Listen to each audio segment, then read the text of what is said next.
বলো আজ ইন্ট্রোটা কেমন লাগলো? প্রতিদিন আমার ইন্ট্রো শুনতে শুনতে আমার ছেলেরও মুখস্থ হয়ে গেছে। আজকে ধরেছে বাবা আজকে আমি ইন্ট্রোটা আজকেই দেবো, ঠিক আছে? তো যাই হোক, ওকে দিয়ে ইন্ট্রোটা দেয়ালাম। তো যাই হোক, আজকে নতুন চ্যাপ্টার শুরু করছি, aldehyde ketone carboxylic acid actually. তো দেখো, অর্গানিক আমি যেটা বলেছিলাম, হ্যালোঅ্যালকেন হ্যালোঅ্যালিন আমরা একটা অর্গানিক চ্যাপ্টার শেষ করে ফেলেছি। অ্যালডিহাইড কিটোন কার্বক্সিলিক অ্যাসিডটা আমরা একটা লাফিয়ে পরেরটায় গেলাম কেন? তার কারণ এই মিডিল টাইমে কিন্তু কনফিডেন্সটা খুব দরকার। তো এখন অর্গানিকের যতগুলো চ্যাপ্টার আছে, মেন চ্যাপ্টার তো 4টে, সব থেকে বেশি মার্কস আসবে কিন্তু এই চ্যাপ্টার। এখন যদি এই চ্যাপ্টারটা করে ফেলো, তাহলে তুমি যদি কোশ্চেন ব্যাংক বা টেস্ট পেপার যখন প্র্যাকটিস করতে যাবে তখন দেখতে পাবে, বা যদি একটা কোয়েশ্চেনই তোমাকে হাতে দেওয়া হয়, যদি আগের বছরে বা তার আগের বছরে একটা কোয়েশ্চেন হাতে দিলাম, দেখবে 2 পৃষ্ঠা জুড়ে শুধু কোয়েশ্চেন থাকছে, একটা অর্গানিকের প্রশ্ন থাকে শুধু 2 পৃষ্ঠা জুড়ে। সেই 2 পৃষ্ঠার মধ্যে দেখা যাবে 1 থেকে 1.5 পেজ শুধু এই চ্যাপ্টার থেকে থাকে। তারপরে তোমার মধ্যে একটা কনফিডেন্স হয়ে যাবে, বাহ অর্গানিক থেকে অনেকটাই শিখে গেলাম। তো এইটা করলে যাই অর্গানিক, টোটাল অর্গানিকের যা কোয়েশ্চেন তার 50% অ্যাবাভ কোয়েশ্চেন কিন্তু এই চ্যাপ্টার থেকে থাকবে, কারণ এটা ব্রিজ চ্যাপ্টার বলা হয়। মানে অ্যালকোহল ফেনলেরও কিছু জায়গায় এখান থেকে থাকে, আবার নাইট্রো কম্পাউন্ড যে পরের চ্যাপ্টার হবে তাতেও থাকে, হ্যালোঅ্যালকেনেও আবার এর মধ্যে কিছু ঢুকে আছে, মানে এরকম আর কি ব্যাপার।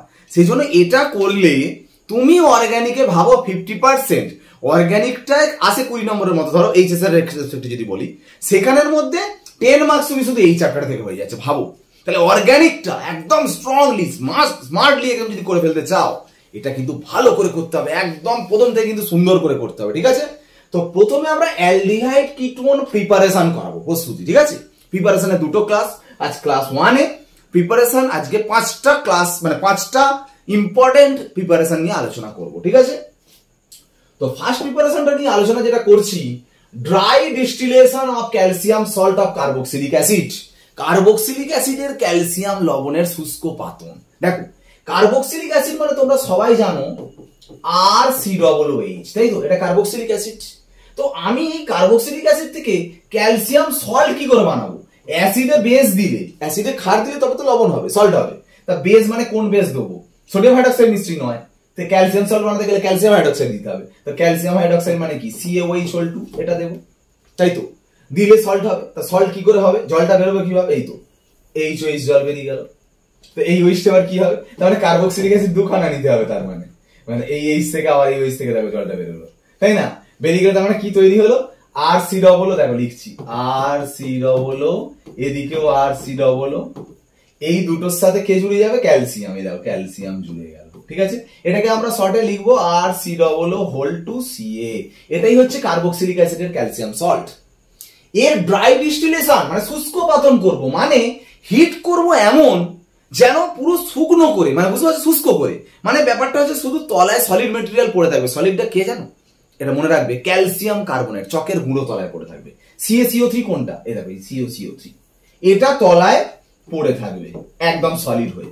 বাকি লিকুইড হয়ে সব বেরিয়ে যাবে। বাকি লিকুইড মানে কে কে হতে পারে? এই তো RCOR, তার মানে অ্যান্সার হচ্ছে RCOR, ঠিক আছে? এটা তৈরি হবে, এই তো কিটোন তৈরি হলো। তো এই যে প্রিপারেশন তুমি করলে, অ্যাকচুয়ালি তোমাকে এই আর গুলো চেঞ্জ করে করে তো তোমায় দেবে। দেখো, আমাকে যদি বলে অ্যাসিটিক অ্যাসিড, যেটা ethanoic acid, simple acetic acid মানে CH3COOH, তাতে যদি ক্যালসিয়াম হাইড্রক্সাইড দেওয়া হয়, সেম একই ভাবে করবে। এটা 2খানা নেবে, নিয়ে 2খানা জল বের করবে, করলে হবে CH3COO(CA). দেখো, এটার নাম যদি অ্যাসিডিক অ্যাসিড হয়, এর নাম হবে ক্যালসিয়াম অ্যাসিটেট। ফরমিক অ্যাসিড নিলে ক্যালসিয়াম ফরমেট, প্রোপানোয়িক অ্যাসিড নিলে ক্যালসিয়াম প্রোপানোয়েট। তো এটা নিয়ে ড্রাই ডিস্টিলেশন করছো। দেখো, রাফে করে নেবে, এটা দরকার, এটা রাফে করে নেবে এরকম ভাবে। দেখো CaOCO(CH3), ঠিক আছে? ক্যালসিয়াম কার্বনেটটা বের করে দাও, কি পড়ে থাকছে? CH3COCH3। তাহলে একে শুষ্ক পাতন করলে হবে CH3COCH3, অ্যাসিটোন তৈরি হবে। যদি তুমি এটা অ্যাসিটিক অ্যাসিড না নিয়ে যদি ফর্মিক অ্যাসিড নাও, এটা নাও, মানে তখন এইটা হবে HCOO(CA), তখন এখানে হবে HCHO। যেমন নেবে তেমন প্রিপারেশন হবে। ওই জন্য একই প্রিপারেশনই অ্যালডিহাইড প্রিপারেশন হচ্ছে, একই প্রিপারেশনই কিটোন প্রিপারেশন হচ্ছে, কোনো চিন্তা নেই, ঠিক আছে? আবার দুটো ক্যালসিয়াম সল্ট মিক্সিং করে তোমায় দিতে পারে। দেখো, ধরো তোমাকে বললো ক্যালসিয়াম অ্যাসিটেট আর ক্যালসিয়াম ফরমেটের মিক্সচার। আচ্ছা, ক্যালসিয়াম অ্যাসিটেট মানে কি? অ্যাসিটেট মানে অ্যাসিডিক অ্যাসিড থেকে আসছে। অ্যাসিডিক অ্যাসিড মানে তো CH3COOH। তাহলে ক্যালসিয়াম অ্যাসিটেটের ফর্মুলা কি হবে? CH3COOH হোল টু সিএ, এটা ক্যালসিয়াম অ্যাসিটেট। ফর্মিক অ্যাসিড মানে কি? HCOOH। ক্যালসিয়াম ফরমেট মানে HCOO হোল টু সিএ।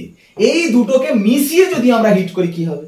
তাহলে দুটো আলাদা করে আঁকতে হবে, দুটোকে আলাদা করে আঁকো।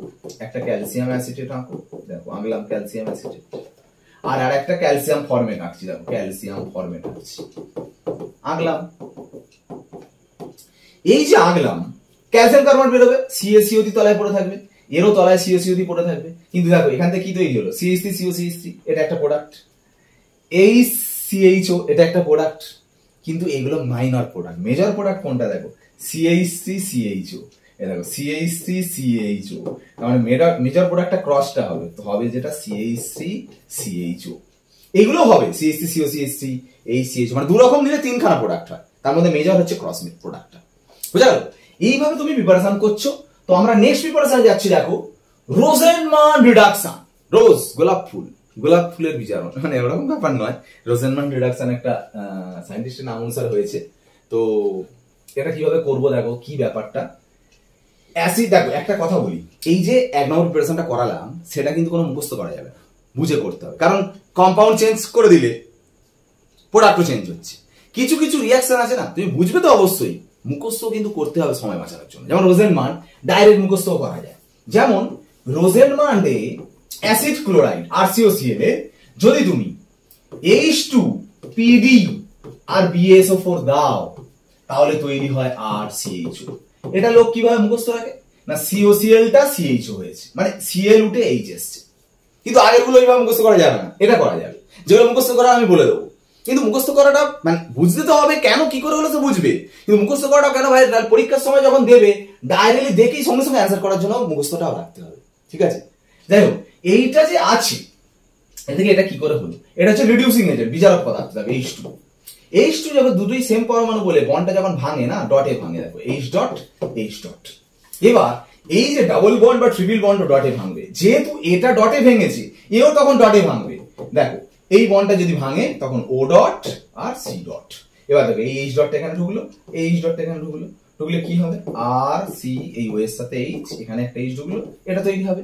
একটা জিনিস মাথায় রাখবে একদম শর্টলি, কোন একই কার্বনে যখন দুটো OH থাকবে না, অবশ্যই সেখান থেকে জল বেরিয়ে যাবে। একই কার্বনে যদি একটা OH একটা Cl থাকে, অবশ্যই HCl বেরিয়ে যাবে। একই কার্বনে যদি একটা OH একটা NH2 থাকে, অবশ্যই অ্যামোনিয়া বেরিয়ে যাবে। এটা মাথায় রাখবে। তাহলে একই কার্বনে দেখো OH আছে Cl আছে, মানে এখান থেকে HCl বেরিয়ে যাবে। তাহলে কি তৈরি হবে? RCHO অ্যালডিহাইড তৈরি হলো। দেখো এটা তৈরি হলো। ঠিক আছে, তো এইভাবে রোজেনমান রিডাকশন হয়। হ্যাঁ, এবার একটা কথা বলি, খুব ভালো কথা বলতে এক্ষুনি অন্যটা চলে যাচ্ছিলাম, যে এই যে প্রোডাক্ট তৈরি হলো, কেউ বলবে স্যার এটা ভেঙে ডট হলো, এখানে ডবল বন্ড আছে বলে ভেঙে ডট হলো, তার যেটা প্রোডাক্ট তার তো আবার ডবল বন্ড আছে, তাহলে আবার ভাঙবে। হ্যাঁ ঠিক, আবার ভাঙলে এখানে ডট এখানে ডট, তাহলে এই H2 গিয়ে তো আবার এখানে H এখানে H ঢুকে যেতে পারে। হ্যাঁ, এখানে H আর এখানে H ঢুকে যেতে পারে। কি হবে তাহলে? তাহলে RCH2H প্রোডাক্ট, আর তো ডবল বন্ড নেই, তাহলে এটা অ্যান্সার হওয়ার কথা ছিল। অ্যান্সার কেন এটা? তার কারণেই BaSO4 দেওয়া হয়। এটা ক্যাটালিস্ট, এটা ক্যাটালিস্ট পয়জন, অনুঘটক বিষ। অনুঘটক বিষ কি করে? স্টেপ এখানেই থামিয়ে দেয় রিঅ্যাকশনকে। ক্যাটালিস্ট পয়জনটা ওই জন্যই দেওয়া হয়, ক্যাটালিস্টের কার্যকারিতাকে কমিয়ে দিয়ে এখানেই রিঅ্যাকশনকে থামিয়ে দেয়। যদি তুমি BaSO4 না দাও, তাহলে কিন্তু এখানে অ্যান্সার, বা অন্য কোনো রিডিউসিং এজেন্ট দাও, লিথিয়াম অ্যালুমিনিয়াম হাইড্রাইড, এটা অ্যান্সার কিন্তু। বোঝা গেল ব্যাপারটা? কারণ ডবল বন্ড ট্রিপল বন্ড যতক্ষণ থাকবে ততক্ষণ বন্ড ভেঙে রিঅ্যাকশন চলতে থাকবে। ঠিক আছে, এই ব্যাপার। তো নেক্সট আমরা প্রিপারেশনে যাব স্টিফেন প্রসেস। এটাও কিন্তু মুখস্থ করা যায়। কেন না, RCN, CN এ যদি তুমি দাও SnCl2HCl, আর 2 নম্বরে যদি H2O দাও, একদম তৈরি হবে RCHO, মানে CN উঠে CHO আসবে। একদম মুখস্থ রাখবে স্টিফেন প্রসেস। কিভাবে বলে যদি বলো, দেখো এই SnCl2 এই HCl এর সঙ্গে যখন রিঅ্যাকশন করে, আমরা জানি SnCl4 বেশি স্টেবল। ঠিক আছে, তাহলে দেখো SnCl2 এই দুটো Cl এর সঙ্গে SnCl4, তাহলে দুটো H তৈরি করছে। দেখো দুখানা H, এই যে 2H তৈরি করলো, ওই জন্য এখানে ট্রিপল বন্ডের একটা বন্ড ভেঙে যায়। ভেঙে গিয়ে যে ডট হয়, এই দুটো H এর মধ্যে একটা H এখানে একটা H এখানে ঢুকে যায়, তাহলে তৈরি হয় RCH ডাবল বন্ড NH। এটা তৈরি হয়। তাতে কি দেওয়া হয়েছে? জল দেওয়া হয়েছে H2O। H2O দিলে এখান থেকে দেখো অ্যামোনিয়া বেরিয়ে যায়, বেরিয়ে গেলে তৈরি হবে অ্যালডিহাইড। এইভাবে প্রিপারেশন হয়। ঠিক আছে, তো next preparation Wacker process. Wacker process দেখো, একটা যে কোনো আমরা অ্যালকিন নিচ্ছি, নিলাম, তাতে কি দেয়া হয় এটা কিন্তু বুঝে করতে হবে, ঠিক আছে? এটা কিন্তু মুখস্থ করা যাবে না। PDCl2 জল, CuCl2O2। এখানে যেটা মেন জানতে হবে রিয়েজেন্ট, এরা রিয়েজেন্ট দিলে মেন এখানে জলটা ভাঙবে, জল ভাঙার জন্য PDCl2 দেওয়া হয়েছে। জলটা ভাঙবে কিসে? প্লাস মাইনাসে, H প্লাস OH মাইনাস। এবার প্লাস মাইনাস কে কোথায় যাবে? মার্কনিকম নিয়ম পড়েছো, ডাবল বন্ডের সঙ্গে যে দুটো কার্বন থাকে কোনটাতে কম হাইড্রোজেন, এখানে কম হাইড্রোজেন, যেখানে কম হাইড্রোজেন সেখানে নেগেটিভটা যাবে, আর যেখানে বেশি হাইড্রোজেন সেখানে পজিটিভটা যাবে। তাহলে গেলে কি হয় বলো? CH3 C CHOH আর CH3। এটা কিন্তু এখানে শেষ নয়, এটার কাজ হলো, এটার কাজ কি জানো? মাইল্ড অক্সিডাইজিং এজেন্ট, মৃদু জারক পদার্থ। মৃদু জারক কি করে? এখান থেকে আবার হাইড্রোজেনকে রিলিজ করে, H2 কে বের করে দেয়। তাহলে H2 কে বের করে দিলে কি হবে? CH3COCH। কেন মুখস্থ করা যাবে না? অন্য অ্যালকিন দিলে কিন্তু অন্য প্রোডাক্ট হবে। তোমাকে বুঝতে হবে প্রথমে জল অ্যাটাক করব, যেটা হবে তার থেকে হাইড্রোজেনকে বের করব। কিভাবে? ও থেকে একটা হাইড্রোজেন আর তার পাশের কার্বন থেকে একটা হাইড্রোজেনকে বের করব, সেটা অ্যান্সার। যেমন যেমন দেবে সেমন অ্যান্সার হবে, কোনো মুখস্থ করা যাবে না কিন্তু এখানটায়, ঠিক আছে? সব রিঅ্যাকশন কিন্তু এভাবে মুখস্থ করে করা যাবে না। তো লাস্ট একটা রিঅ্যাকশন হাইড্রেশন, এটাই লাস্ট। হ্যাঁ, হাইড্রেশন খুব ইম্পর্টেন্ট, এটা 11এও ছিল। দেখো, একটা যে কোনো আমি কম্পাউন্ড নিচ্ছি, benzene C triple bond CH, অ্যালকাইন। এতে যেটা দেওয়া হয় 20% সালফিউরিক অ্যাসিড, 1% HgSO4 আর 80 ডিগ্রি টেম্পারেচার। এই রিয়েজেন্টে কি মজাদার বিষয় দেখো, কেউ রিঅ্যাকশন করে না। 20% সালফিউরিক অ্যাসিড বানাচ্ছে কি করে? তার মধ্যে 80% ওয়াটার আছে, সেই ওয়াটার রিঅ্যাকশনটা করে। মানে এই 20% সালফিউরিক অ্যাসিডের মধ্যে যে 80% ওয়াটার আছে, ওয়াটার ভেঙে যে H প্লাস OH মাইনাস হয়, সে রিঅ্যাকশন করবে। এবার যেহেতু ট্রিপল বন্ড আছে, মানে কি একটা সিগমা দুটো পাই বন্ডই ভাঙবে বলে দুবার করে অ্যাড হবে। কার্বনের কোনখানে হাইড্রোজেন কম আছে, এখানে কম হাইড্রোজেন, এখানে বেশি হাইড্রোজেন। কম হাইড্রোজেনের নেগেটিভ দুবার করে যাবে, আর পজিটিভটাও এখানে দুবার করে যাবে। গেলে কি হলো বলো? বেনজিন C, এখানে OH C3। এটা অ্যান্সার নয়, কারণ একই কার্বনে দুটো H থাকলে কি হয়? এখান থেকে আবার একটা জল বেরিয়ে যাবে, প্রোডাক্ট হবে এইটা, ঠিক আছে? এইভাবে প্রিপারেশন করবে। দেখো, আমি কিন্তু একদম শর্ট টেকনিক মেথড দেখাচ্ছি।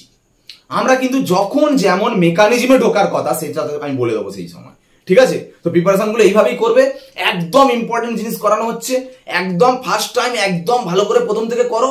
অ্যালডিহাইড কিটোন যদি একবার করে ফেলো, অর্গানিকের পুরো ভয় একদম চলে যাবে, পুরো টোটাল অর্গানিক তুমি অ্যান্সার করতে পারবে, ঠিক আছে?